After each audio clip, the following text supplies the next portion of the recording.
I said, hey, hey, welcome to the Man Cave Happy Hour. I said, hey, hey, welcome to the Man Cave Happy Hour. We're gonna drink a fine whiskey and smoke a really fine cigar. It is time for a happy hour. It is the Man Cave Happy Hour, whiskey, cigar, spirits, the stories that go along with it. I'm Jamie Flanagan.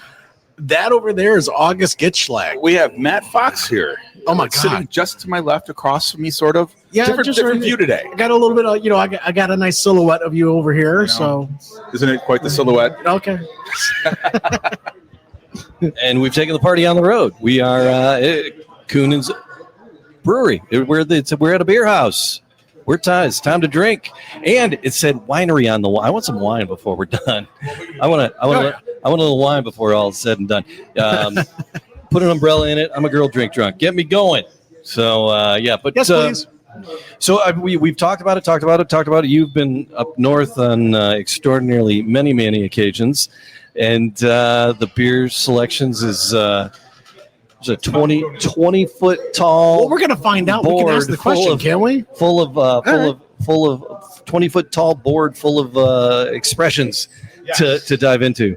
Yes, we have many a flavor on the wall here, and we have the three Kuhnhenn boys here now. We've got the brothers, and so Pops just wandered in there. We have Bret and Eric Kuhnhenn here, the founders of the brewery. Welcome to the Man Cave, gentlemen. Thank you. And so we're double billed tonight because we also have later on the Kuhnhenn Guild of Brewers, KGB, who make their home brewers all meet here tonight. So we're talking to some of those guys about the hobby. But right now, the guys that turn the hobby into their livelihood, right? That's basically how this all got started. Really? That's how it all got started. So Jamie always asks the question, but since I'm holding the microphone, I'll do it. Tell us about your childhood. Tell me about your childhood. As Dad just walked in. Yeah. It was not filled with beer. I think it was. No, my dad did not. He did not even embrace beer at all. No. And, no. He had we probably drank more Stroh Signature out of his fridge than he did. That was his beer in the fridge, but it sat there long enough. Case at the house and lasted 2-3 months. And I'm like, oh, Papa, this beer's going to go bad. I think your children should drink it. Well, but this location that we're sitting in was your family hardware store, right? Yeah. This was the Lutz Hardware my dad bought in 72. Okay. And he converted over from an old-fashioned hardware. That hardware goes back to being a wagon wheel repair shop and blacksmith shop. That's how old it was. Wow. So it stood on this spot right here. And then they ended up buying the general store across the street, which is the middle of Mound Road now. And they moved it and built it brand new as a hardware store over here back in 1934. Wow. Okay, so pre your childhood. Yes. Okay. It's not that old. None of us are that old. So he bought it, and he revamped the whole thing into a general hardware store, because the hardware store that it started with had all your just crazy different stuff. It had your your washers and dryers, fishing licenses, all the things from a small town. But it wasn't really. It was like it was the Village of Warren at the time. So he made it progress and made it into more Main Street stuff. He made it boring. He put a whole section of big amount of paint. He put in your nuts and bolts. He put in all the stuff that you needed to fix up your house. I remember as a kid they had all those old potbelly stoves. Like seriously, like you put your wood in it and you would cook off of this thing. Mm-hmm. I remember seeing that as a kid. And that blew my mind. It's like people cook off wood. We had a little neighborhood store on the east side, but it was Viteri Hardware on 7 Mile in Kelly area, and it was known as hardware and hockey. So they had hardware, so you get nuts and bolts and latches and locks and hockey sticks. But I also remember distinctly there being beer supplies and brewing supplies in the hardware store, and trying to get my dad. Dad, you drink a lot of beer. You should make some. He's like, why would I make it? I just buy it from the store. Yeah, so that was what kind of blew my mind is when I started home brewing, and it really came from my brother when he was a fraternity brother, or he's a Delta Sigma Phi was at at- Eastern Michigan, and Go Eagles! yeah, right. And I went to a party and I tried some beer. It was at this Huron's fraternity back then. party. Oh, was it with Hurons back then? Yeah. Oh wow. And essentially, I what wasn't they did dating. is they were happened to be up in Traverse City, and they found a place that was selling homebrew kits, and they brewed some beers back at the fraternity house from this this place, and I'm like, wow. And I went to the party and I tried this beer, and I couldn't believe how good it was. I remember drinking this Irish stout. I was like, this is so much better than anything I've ever tried. It was just amazing. This was at EMU at Eastern. Yep. Yeah. He was at the fraternity house, and we were, They'd hang out, come up for the fraternity house and hang out for some beers before he was. I want to be educated. And he did. He tried the stuff, and he fell in love with this beer. So what I did was big like, gravity okay, beers that we were back making. then we had the yellow pages, right? And it's easy. You open up this yellow book and like homebrew supplies, and guess what? Most of them were hardware stores. Oh, yeah. So it's like, okay, all right, we had a hardware store. Why didn't we start selling this? Yeah. So it's like, okay, let's bring it in. And Brett brought it in. I freaked out on him a little bit because I came back from Eastern and he all of a sudden turned like a huge section of the hardware store. He said, I only invested $10,000. He said, what did you do? He said, Only? well, this is what's profitable. He showed, there's margin on the product compared to a lot of other things. At that point in time, all your hardware stores, your big boxes were coming in. Okay. You had Andy, Home Quarters, Builder Square. Square was when I Builder Square. was a square deal. Yeah. So they were all undercutting, and they were 10 times larger than anything we had. All of them had, their electrical nothing to department. do with beer. Their electrical department was larger than our whole hardware store. Yeah, well, there you go. Yeah. So what was the precipice from a shift from the hardware business into the brewing? Where did that rock, paper, scissors, that challenge come in? Many conversations with my father. It was convincing him that he said, "What the? Because he owned the building. You got to be shitting me. What do he you want owned to the do?" building And so and- he had that kind of thing, and he actually had to convince him a little bit and show him what's going on. And we took him to some of the few places we had in Michigan, but Detroit Brew Factory was one of them. we started with Brew on Premise, which Detroit Brew Factory was a place. It was a similar thing we did, but we You wanted to guys do more remember than what that. Brew on Premise is? I don't. Brew on Premise is like where you come in and as a group, you guys come in and brew and make 6 or 8 cases of beer as a little like a brew kettle. Yeah, but those We like you have walk you lined through- up over there. Those size. that system lined up over there. We walk you through the whole process from brewing to your drinking, which was a lot part of it, to like making labels. So I'd like, hey, you got to send me a file, or give me a picture or something, and I'll make you a custom label. So you were educating folks then The whole time, Yeah. The whole and it's time. like it was all about these parties. Yeah. Parties, a group of like 8 to 20 people would come in and brew one batch of beer, make 6 cases, and they'd split it up. So it was like a 2-step process. You come and brew, spend 2-3 hours, like drink with your buddies, talk about beer, making a batch of beer. Yeah. Hopefully you don't boil over all the place, and It explodes. yeah, and like they ground the grain. It was great. Selected the hops, smelt everything, tasted everything, all the raw ingredients. That really got them into this is like we really made this beer. It's pretty cool. So what year was it that you started to have those conversations with Dad? Oh And he gosh, said, what the actual HD are you thinking? 2002, 2003. That's we did a lot. But you've been like, open how long? How many years? You just had This is like the business has been open like 2002. We sold our first beer, but we started in '98. Honestly, Okay. it took a long time to get licensing. We had September 11th screwed up all our licensing. We had the beer on the bar on this side of the bar for a whole year, and we just gave samples away for free. I remember those early couldn't days. even That's all sell I it. could do. When this bar Yeah. was right there. Our And it was licensing a was ball like wouldn't come through, and I'm like, Why is it not coming through?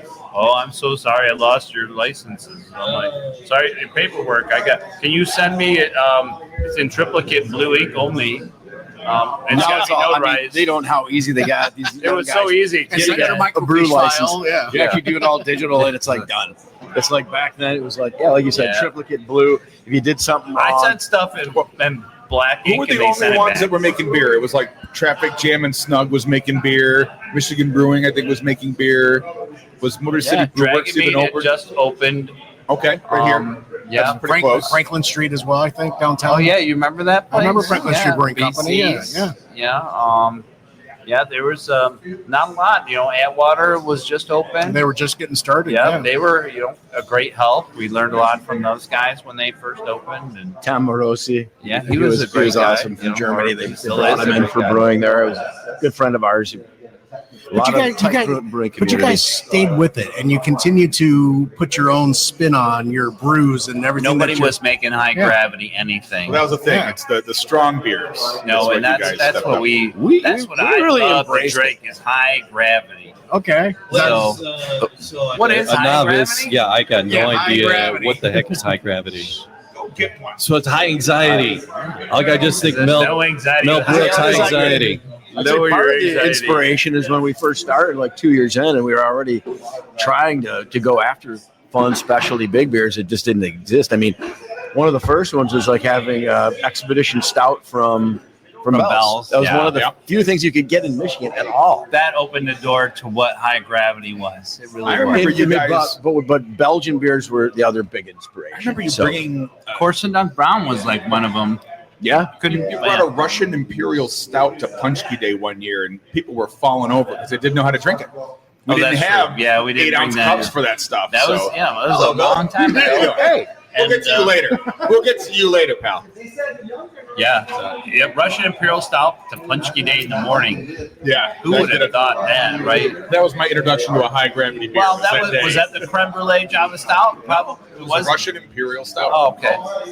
So Well, yeah, Yeah, it was fun. Eric Well, it's distinctly like we saying, went don't early sell on, it in like cups 2 more than years 10 into- ounces. I'm like, Ooh. all I got is Just starting, we 16s. decided to go on an epic trip. A couple of years into being open, we said, "Can we really do this and get it with?" Because we wanted to have our Oktoberfest party right when we were trying to leave for a trip to Europe with my parents and Brett and his ex-wife, and it was like, boom! We all went over there, and it was amazing. We ended up going to Belgium for this grand beer tour of breweries, and when we did that, we learned all about high alcohol brewing. Belgian styles, and the biggest thing we learned is like everything, even the respect is that even at a super high alcohol beer, it has to have quaffability. So it's got to be drinkable, even if it's at 14-15%. That's high gravity. Yeah, like Chimay Blue Label, aged for 4 or 5 years in a pub. that just Nothing like the cellars that, like, pastry places do stouts wine. that we drink now, which is not so much drinkability, but we drink those to share and enjoy. You know what I'm saying? But what we learned in Belgium is like, oh, you should be able to drink a whole pint of this strong beer. Well, And the that's where opposite of word That's being the should. quaffability. Yeah. Should. Well, that's where they get the term devilishly strong over with the it, Duvel. with like Duvel. Yeah. Because it'll bite you in the ass if you don't watch what you're doing, because it's strong, but it drinks very smooth. But you don't notice it until you stand up. True. Right? Totally. And we kind of tried Yeah, following and that. we love very strong beers. I mean, the fourth Dementia Old Ale, or 4D as we call it now. It's not just because it's high alcohol. It's because after you start brewing these things and seeing what happens is you make the yeast work harder. You end up getting more complexities, and it drinks like even more complex than red wines we found after a while, because you get this multi-dimensional characteristic as it warms up, that you get different characteristics coming off of it, and it's just an amazing thing to make. So breweries, we mentioned a bunch that kicked off kind of around when you did. Not everybody's had the longevity you've had. So what do you owe to your longevity to? What do you? What is keeping your door open? August's checkbook. Yeah. Well, I mean, you guys have some signature high-end beer, like your DRIPA, your double rice IPA is a 9.5% double IPA, which drinks like a 6% IPA. Just get a couple samples of very that. I don't think you guys have had DRIPA, No, have how you? about the new Mosaic? We made a Limited DRIPA edition with Mosaic hops hops, only, which is fun. Okay. Nice. really tasty. Maybe Bring it more on. fruity than the regular. And so Let me it's- go secure a it's quite couple of little quaffable. samples of that. I happen to know someone here. So Right? the use of rice. Make All right, that so maybe we could talk about the use of rice. That's something that we really learned in Belgium. So you The use use of rice? rice. And we would Not rice so much, but adjuncts. adjuncts. So when we read about all the books and everything about going to Belgium. They use Belgian candy sugar to make all the great Belgian beers. Yeah. Belgian double, triple, you know. But We went there. No. This is what we really do. We learned some stuff from the Belgians, you know, and they're like, man, I was like, how do you make this beer so crisp and delicious? And it wasn't candy sugar. It was the use of rice. Oh, okay. It's interesting. And it was very, very interesting. And like, okay, Anheuser-Busch is the only people that use rice in the United Right. Yeah, I was States. going to mention Budweiser, but I'm like, I'm not going to go there. I know I'm So- talking about it, but Yeah, I was like, okay, so why do you guys use it? And I was like, oh, really? I was They told inspired. us outright. Oh, it makes the beer much drier. You can drink more of it, and it's like it's crisp. It's crisp. Crisp. All right. But They like crisp. But Brett's first experiments were doing a light domestic beer, like the classic American. Yeah. And I started brewing it all the time. And we said, you know, back in the day when we were making our IPAs, it's like what was winning all the awards in the categories for IPA and everything, judges become based upon what they know. So a lot of the judges that were out there back then for GABF and World Beer Cup were guys that were used to having West Coast IPAs. That's when West Coast IPA first came around. And it was a dry, crisp, I call it like a naked style beer that actually had crisp and dryness that let all the hops show through. Unlike having your two-hearted, which, you know, I love a lot. Where you chew on it. But Yeah. you chew on it a little bit more, but it has some caramel malt. It has some backbone and body to it. These are a little bit different. So that's what was actually winning the awards. And we said, well, you know, and we were with our buddy Dan Rogers, and we were scratching our head, what the hell's going on? We went around tasting all the winners a couple years prior, and then we figured it out. Oh, I can see what the judges are looking for. And we said, I get it. I see what they want. I see what's so nice about it. It's letting the hop shine through. So we just said, well, what can we do different to put our own twist and signature on it? And from making that classic American ale with the dryness, we know how easy it was to give it a crispness and high alcohol to it as well. And like what Brett was saying about Belgium and that as well, but there's a lot of things went together. So you said something. Just use the adjunct. Yeah. You increase the alcohol content, and we throw a lot of hops at it, and that's how the DRIPA came to be. It was essentially like, hey, we can make this beer crisp just like the judges want. Sure. At the GABF, they want it very light. And how do you make a 9% beer look light and golden? Right. You know, and that's and it's like the rice doesn't contribute a lot of flavor, just the crispness, right? Okay. And that makes the hops shine through. So that's how the DRIPA came to be. It was essentially a variation on the classic American Pilsner. Let's not cut it with any water.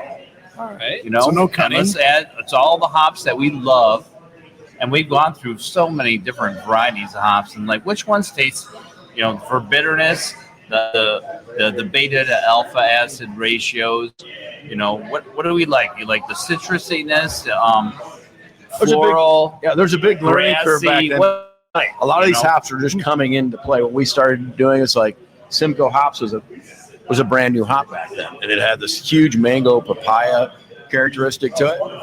And So this is the Mosaic version. So the Mosaic. DRIPA. Okay, It's a so new release.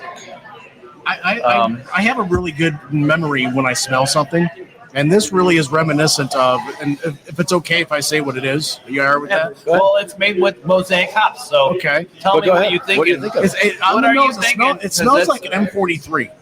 Okay. So does M43 have Mosaic? See, I can't remember. I just on the We don't nose. do a lot of beer shows. We We don't do a lot of beer. booths. They have Okay. Right. They've a lot of places have gone. A lot of the new hybrid hops have a lot of these high fruit note characteristics to them, even though they're different hops. There's a lot of citra There's on a lot everything of now. Like a lot of juicy citrus character, grapefruit to them. Depending on, and we had some of the first ones we dealt with was Amarillo, Simcoe, even old school Columbus even had some good. I love Columbus hops. It's good. Your I mean, Simcoe Silly was my go-to beer Centennial here has for a long always been time. a staple too, and everybody knows Centennial. Oh man, that's the most popular IPA. but you drink in the this and United say States. this is 9.5%. This is 9.5%. This is 9.5%, and it All drinks like a a 6. 6% beer. Yeah, And it's a school night. and it's a school night. Yeah, that's So quaffable. Yeah. I love that word. Oh, Very brilliant. drinkable. Yum. Mm, No, okay. that really sits well. That's really good. It's almost got, because of its viscosity, because it is that strong, but it's still it coats the tongue. It has a little creaminess, but it finishes really dry. It's sitting so nicely. What's a funny story is that back in the day they were the Brewers Association was trying to come up with define what makes a craft brewery a craft brewery. And one of the things they said is they're throwing around the different ideas, and one of the things they want to do is put out there that adjuncts at the time would be something. Oh, well, they're using corn syrup and they're using rice and they're using corn, and then you say, wait a second, if you take away that from us, it's like that. There again, you're actually That was the year pigeonholing us into something. It's not true, right. And they had to back off on They that had part to of it. change the definition of craft beer because if you used an adjunct, rice or corn in it, you're disqualified. Well, they had to redefine it only if you use it to enhance the beverage. Okay, so we use a lot of rice in this. 30% rice in a DRIPA. Okay. Wow. Double rice. Single rice would be like 15%, right? Like an IPA you buy out of a can. This doesn't taste like too hard. It doesn't taste like Hop Slam. It's not that IPA that. But Hop Slam is a double IPA as well, right? But it doesn't have the But this sharp doesn't back drink that these do. Yeah. so sweet like a Hop Slam. This drinks like a regular IPA. That's what defines us as so different. Really. You said something earlier. You said you make the yeast work harder. Define that. How do you guys make the yeast work harder? With Belgian beers, and a better example for us would be like our Fourth Dementia Old Ale, when we actually make it work under higher viscosity environment. Okay. With it. Stress conditions. The stress conditions. Stress. It brings out more esters. You stress the yeast. Sometimes flavors come out more in a stress condition. Is it a temperature? Not necessarily. Sometimes So you a real introduce it, stress you bring all the condition, yeast you get a ex-girlfriends CLL around high, so they get stressed which is out. green apple. We don't want green apple. So you bring all the yeast ex-girlfriends around, and that's Yes, they get all those yeasty stressed out. girls You come threaten your over, child. they just like, They hey, get all stressed out. August They for the all win. stressed Yeah. out. It's like, What is we have to add a lot more yeast cell count to it to actually make it happen, so that it can attenuate, which is make it dry enough for the drinkability of the whole thing. But what if it you want does the fruitiness to happen, how do you stress it a little bit? Okay. You gotta stress it out a little bit. and it's easy to do under a high You want the plum characters, the fig, gravity density. like dehydrated. So how do you fruit. stress it? Do you put Fox News on in the brew house? It's all about And just make it temperature freak out? control and oxygen levels. And we don't want to disclose exactly how we do that. It makes a trade secret. That's what I was Trade getting at. secrets. I was But a lot of wondering it does why we're happen in skirting bourbon around the barrels. issue. Okay. You guys like bourbon? I take it. Oh, yeah. So you a lot happens. there's a little oxygenation going on. Not a lot through that bourbon barrel, but Do you have an old ale on tap right now, or do you only have it in the bottles at the moment? I don't think no, we don't have it at this time. No, but we've got some bottles. You've got we got bottles. bottles, bottle but something? We could probably have a bottle. The old ales come out pretty No. Never had an old ale. solstice. You haven't had old ale? No. No, there's no way. Unless they had it at my birthday. So we're like the definition of the style for old ale. Okay. Okay. We've won the awards like a bunch of times. So they put us as like, hey, you want to try an old ale? You got to get a Kuhnhenn. There's this fun map 40. out there that I think we have it in the back corner still, but they make this definition map where they have all the circles and they show the the styles, and then they show which breweries produce it and the name of the beer. And Fort Dementia Old Ale is one of them for the old ale category. So Love that. It's great. Oh, I look at just that bottle. love that beer. It's like one of my faves. Right. Oh. Yeah. Faves. that's man. one of our variants right there of it. That's the Barrel aged gingerbread. old ale gingerbread man. Okay. So that's a variant of the Fort Dementia. So that's kind of popular in craft beer. Is once you've got a nice signature beer that you've been doing for a number of years, is come up with a neat variant of it because you've got such a following for it, and they want to say, "Oh my gosh, I can't wait to see what that tastes like with, the gingerbread man in it." Yeah. So Who doesn't So- like gingerbread?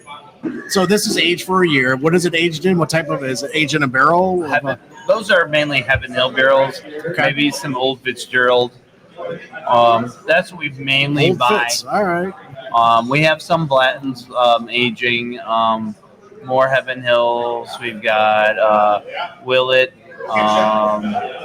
So when you go to source your barrels, do you go on your own? Whoever wants to send us barrels. Okay. All right. sometimes. But we go out of our way a lot of time. Heaven Hills have actually played us really well. We've for got the Fort best Dementia. results from Heaven Hill, honestly. Okay.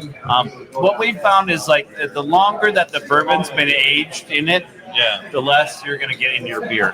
Oh, Okay. So It not- if it's it like sounds- it if it's sounds- above like 8 almost years backwards, in the right? barrel, Right.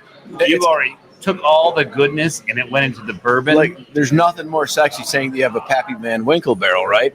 But Yeah. honestly, Pappy Van Winkle's been so mellowed out and so perfectly caramelized. Yeah, you're going to get some, but you're it's not all going in to the get bourbon. It's not the gonna big come into bold the beer. nuances you're going to The get. wood off only of a has so fresher many wood barrel that sugars actually in has a it. lot in Sure, it. yeah. They've already extracted so much out of it. Yeah. Wow. Okay. Yeah, That so does sound not necessarily a good thing. Like really old barrels. The stave ain't doing what it's supposed to be doing for the beer.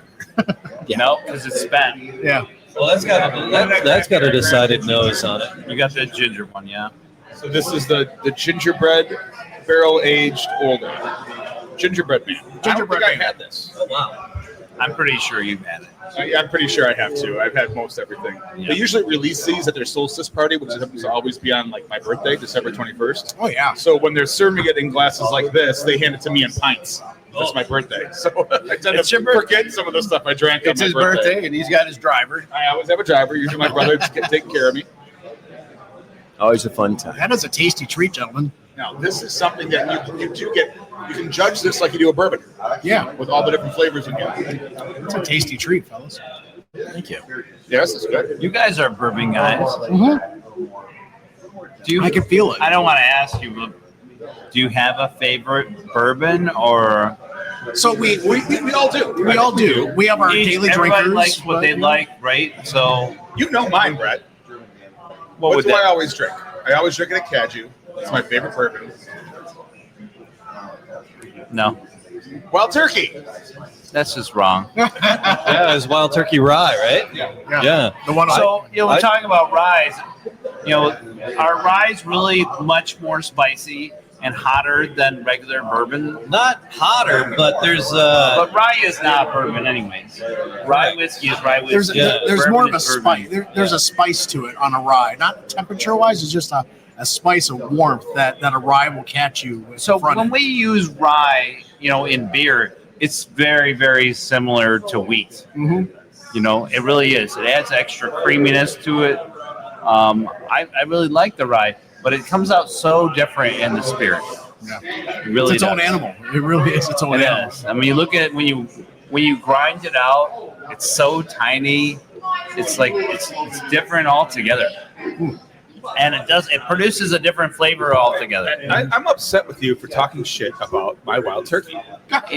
You've been through this with me. Wild Turkey's product Wild Turkey portfolio is now known as for a penalty, like we did something wrong. Early on, that was a penalty shot. Now, I mean, their rare breed line, their 101 8-year aged, they just had their 75th anniversary bottle. This is good stuff compared to what you're paying for everything else right now. So I'm going to stop defending Wild Turkey. All right. Well, Are you it's done? a great. If you ever get the tour is awesome. I bet. I found my old turkey call I got from there. Should have brought it out for the show. Tell us about your wild turkey experience. It was just an amazing. This is a kid's show. I'm just kidding. Just an amazing tour. That's all. Huge. I mean, the place is mammoth. Everything about it. The tanks were as wide as this room. It's ridiculous. Did they make more than just wild turkey there? Do you remember? That's all they were doing. They just had like 2 of those huge. When we vats. went to Buffalo Trace like a couple months ago, and there were so many brands that were. Oh yeah. They've all consolidated. You know, They've I'm like, consolidated. it's like really, it's like I was like, how many brands do you guys really make out of here? And you only have 3 mash recipes, and it's like only what comes out of the top of the rick house, one of the bottom rick It's all house. Sazerac now, right? Sazerac owns all of it. All of it, Right. So like, I'll grab a bottle of Sazerac Rye. And I love put that Sazerac. down. Yeah, that's good. Delightful. It's fine. Eagle Rare, I mean, Black. Eagle Rare is good. I don't think it's like bang for the buck. it's all about who decides on what tastes. It's good. on allocation. Let's blend this barrel with that barrel. Oh, I don't like that one as much. Let's move it to a lower brand. Thank you for bringing that up, because do you know, guys blend some beers together to come up with a beer that you like? We Do you always do that at blend. all? We we always always blend blend. all our Yeah. bourbon Yeah. stuff together. Yeah. All our bourbon We have stuff. to. That's the only way you get the right characteristics you're looking for the stuff. Just like with bourbons and totally that, you have to understand do that. it with the beers as well, because look what you're doing. You're using barrels that were left over from the bourbon, so the characteristics from that are the same thing that are going on with that as well.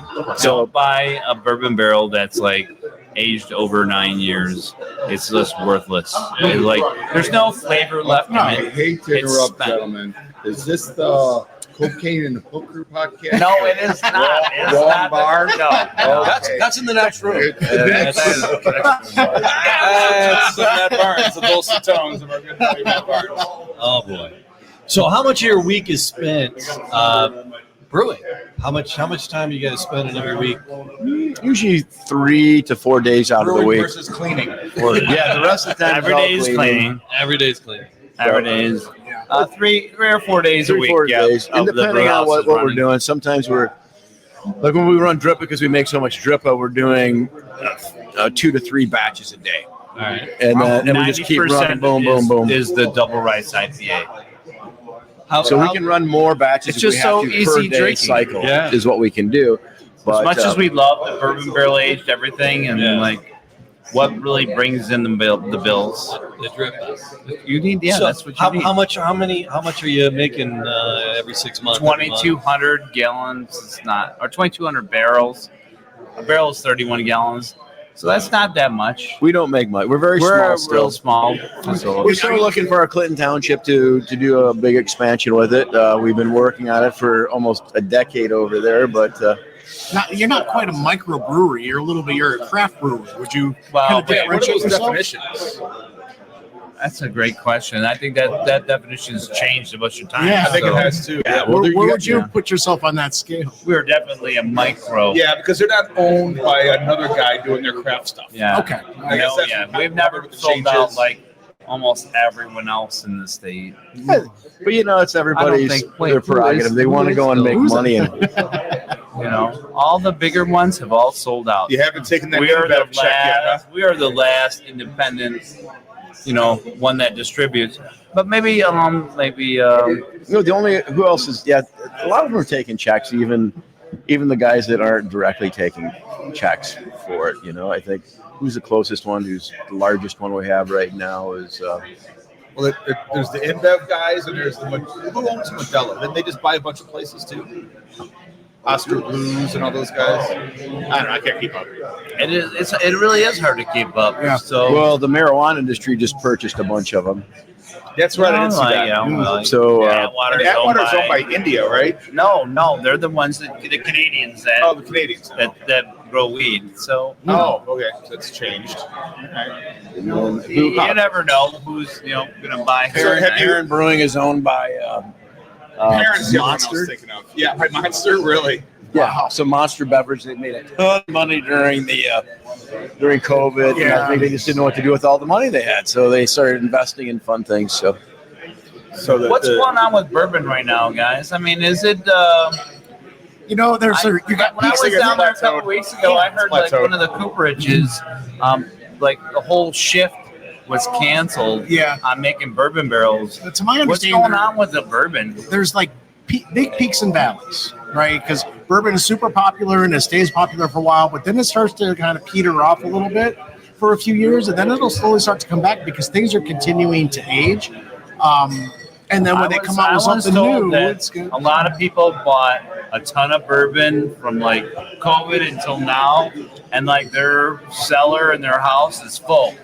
Yeah. And they just they're like, I need to start drinking my bourbon. Their wives and I don't got want to keep spending money on something they're not drinking.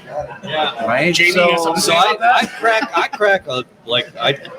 I bought so much.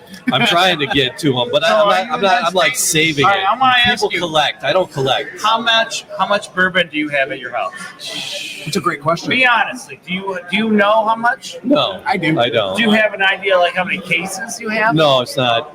Well, because there's 6 in a case, right? I probably have Wait, is there 6 or 12 in a case? 6. Well, it depends on the case. A lot of bourbon barrels have 6.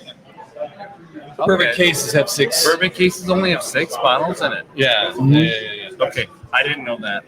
But So- I probably should have known that. But I might have 50 bottles around the well, house. that's not that bad. No, I'm not crazy. How about you? What do you think you got? 500. 5 bottles. That's it. That's so you it. drink it all? I don't buy to save. I buy to consume and share. Yeah, because bourbon really doesn't age on the shelf. Once it it's there, doesn't. it's there. Once that's it's out of the barrel, it really doesn't age That's anymore, it. right? That's it. It only oxidizes. And, Right. I have a bottle of Colonel H. Taylor, EJ Taylor, that I just got last weekend, oh, that's lovely. and I'm savoring that. I'm going to hang on to that. I'm going to savor it. What did you share have to it. pay for the Taylor? It was like $1. That's that square bottle. Yes, that's actually comes in the cylinder tube. Yeah. So I got a bottle of that, and then I have a bottle of what is it? 4 Roses, small batch. It's it's been cracked, and then I got a 4 Rangers that's down in the basement that's just kind of waiting to be consumed that my father gave me a while back. So, and then there's about this much left of Whistle Pig. So I just kind of savor it and just hang on to it. Well, there's a lot of people that have a lot of bottles out there. Oh, yeah. Yeah. Well, I mean, I get stuff for the show, and we'll do something, and I'll be like, oh, cool. Yeah, and then I'll take it home, and I'll have it. It'll be like, okay, cool. That's why on you the- have 50 bottles. It's kind of on the shelf, and when I have friends come over, it's like, they're like, you got this? I'm like, I have it. That's good. I don't care, you know. Yeah. It's fair game. It's everything's fair game. So, yeah, I'm not collecting them. It's just there's so much stuff I haven't gotten around to drink. Right, and the ones that I have at home are barrel picks from my friends. I have a barrel pick from the Charleboy, a barrel pick Buffalo Trace, which is great. I have the barrel pick Old Forester from Butter Rum, which is like 130, something crazy, some super high barrel proof. So that one's going to be there for a minute. I had a bottle of 1792 small batch that I just finished, which was delicious. A nice little sipper for watching sports. And I got like a bottle of Crown Royal, like some standard stuff. Sure. And I do have access to some regular Buffalo Trace from now and then. It comes from I grab a couple airline bottles here and there from the store, if you know what I mean. From the store. You said from the store. The store. The store. But yeah, the bourbon that I drink regularly is usually at our studio. Yeah. It's at your studio, and then we have good stuff in there. We'll go into Daddy's closet in the studio, and we'll have something that your Eagle Rare, or not Eagle Rare, but Wild Turkey is in there. We got a Makers in there as well, and Old Forester will pop in there every once in a while. The only time we ever did a beer was when I brought some Goose Island barrel aged in while we were doing one of our bourbon tastings. That's right. So That's right. This with it. Yeah. So It's a nice idea. yeah, we like to try anything. We want to put for lack of a better term, fellas, sorry, we want to put our lips on something that's going to entice us to want to consume it, and that's what we're looking for. Like this gingerbread man, I want to consume more. It's a big beer. So you guys have a process. What's your favorite part of the process of brewing? Is it the drinking? I can't be the drinking part. It is actually. We love the brewing part of it a lot. Is it the experimentation? It's experimentation, as I was going to say. We do love experimentation. I mean, I think it shows. We've done thousands through the years of different beers. It's like How many crazy. different expressions are on the board here and coming out of the taps at any one time? A lot of it. 20, what do we have, 25? 25? It might be even more than that. We actually added some small taps on the side, but we've done some other fun stuff too. Other than that, like we've got into making cider in the last few years. Cheers and on that. That was this right here. And the cider, we've actually won some really good awards for it. So we've done really good. Which cider was the this? Great Lakes cider. Great Lakes cider competition. We've won best in class for the Perry last year. Yeah, so we source our juice and quaffability, and you know, it's like. But it goes and shows that Pear, and we have 100% the juice is one thing, but juice. whoever can, if you know how to ferment stuff properly and use a particular yeast and manage it, that's what we do. You can't say which, can you? What's that? What yeast? You can't say which yeast, can you? No, I won't tell you the yeast on that. No, I won't, because that yeast is very precious. So you may notice the. I'll tell you, it's not sulfury. Okay. It's super clean. It is clean. Very sharp. Love it. Very sharp. Yeah, and it's not too sweet either. The judges say it's a candied fruit aroma to it. That's one thing that's kind of crazy. My wife, she likes the ciders, but not the sweets. It's like, you know, it's like the woodchuck and the woodpecker. They're all just way too sweet. You know, she's got to have the strongbow. You know, it's the. I think the drinkability is like, you have to have a certain amount of dryness, and the acidity is not too high either. Right. Yeah, So if you have it too high in acid, it just hurts your gut. Yeah. You know, it's like, how much orange juice can you drink? It's like, cider is like the same thing. How much cider can you handle?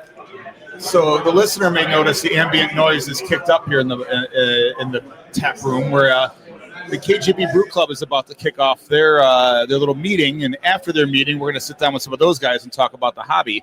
So right now, you two, we're going to try something else in the downtime. What do you recommend we open up and try while these guys are talking about their hobby over here? Talking about Eisbach, maybe, or A great idea. What is Eisbach? what is Eisbach and what? It's beer flavored beer. Didn't he invent the bomb? No. Different. That's different. That's kind of bomb. A different kind of bomb. Another fun thing too is our sake. But I'm bomb. All right. I don't know if we have any sake left on the draft or not right now. You guys ever had sake before? Sparkling sake. That's Sparkling sake? That's like this stuff's high octane too. So it is beer. All right. You know, It's made every day. it is a school Not night. necessarily beer flavored beer. Presently, it's a But school night. we're taxed like that. So Eric, thank you. Brett, thank you guys for being Fellas, here appreciate and you. hosting us. Honestly. And we're gonna stick around. We're gonna try some of these home brews these guys are making and get a whole nother level of education from some of those folks. These I guys guess are, this is where I do the like and subscribe in all the podcast places. Dear leader, would you like to bring us out? That was it. It's all the podcast things, all the podcast play. Gentlemen, thank you for having us. Honestly, Cheers guys. into your home here. Cheers. This is gorgeous. Appreciate you. Cheers. thanks so much. That over there is August Gitschlag. That's Matt Fox. Jamie Flanagan, you're so handsome. You're so handsome. Thank you. I needed that. All right, we'll see y'all next time.